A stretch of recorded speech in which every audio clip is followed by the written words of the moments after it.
रावण के बारे में हर कोई जानता है।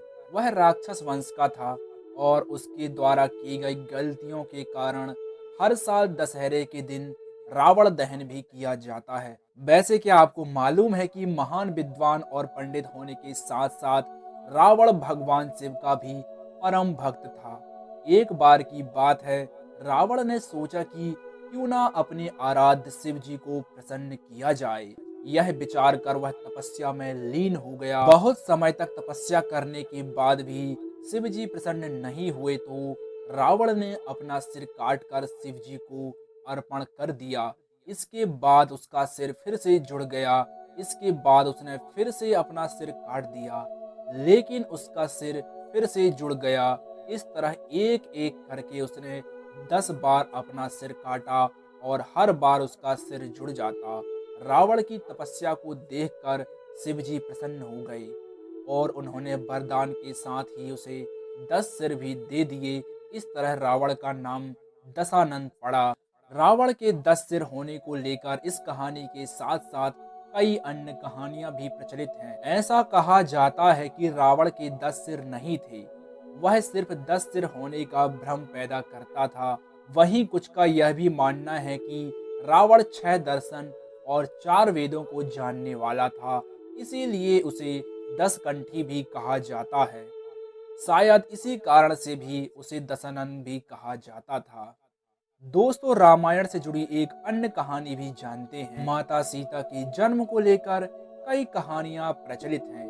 कोई कुछ कहानी सुनता है तो कोई कुछ, इसलिए साफ साफ कहना मुश्किल है कि माता सीता कौन थी। सीता जी के जन्म से जुड़ी हम ऐसे ही प्रचलित कहानी सुना रहे हैं। एक बार लंकापति रावण के तप से खुश होकर भगवान ब्रह्मा ने उसे वरदान मांगने को कहा। रावण उनसे अमर होने का वरदान मांगता है। ब्रह्मा जी उसे अमर होने के अलावा कोई दूसरा वरदान मांगने को कहते हैं। रावण वरदान में मांगता है कि मुझे सुर असुर पिशाच नाग किन्नर या अप्सरा कोई भी ना मार सके। रावण मनुष्य द्वारा न मारे जाने के बारे में नहीं बोलता है, क्योंकि वह मनुष्य को तिनके के समान समझता था।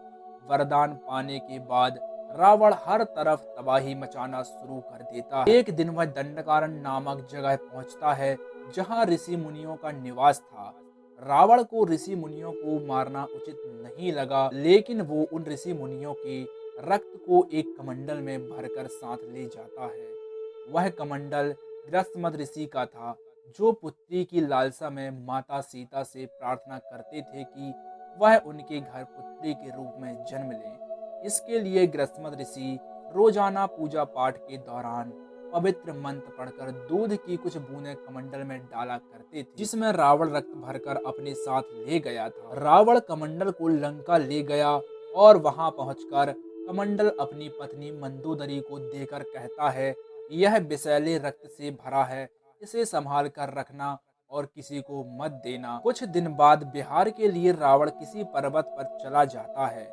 मंदोदरी को इस तरह रावण का जाना अच्छा नहीं लगता है। वो मृत्यु प्राप्त करने के लिए कमंडल में भरे विष का पान कर लेती हैं। कमंडल के रक्त को पीने के कुछ समय बाद मंदोदरी गर्भवती हो जाती है।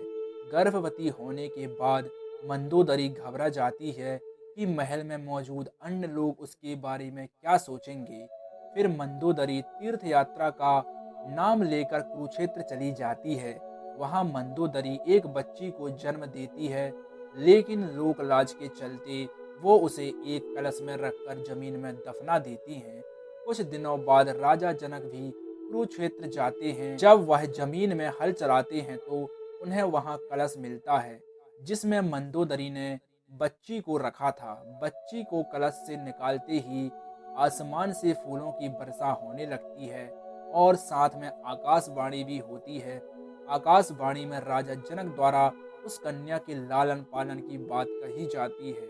हल्के शीत यानी कि हल्के अग्रभाग से टकराने की वजह से कलश मिला था, इसलिए राजा जनक ने कन्या का नाम सीता रखा। दोस्तों, वीडियो कैसी लगी कमेंट करके बताइएगा और यदि चैनल पे नए हैं तो चैनल को सब्सक्राइब कर लीजिएगा।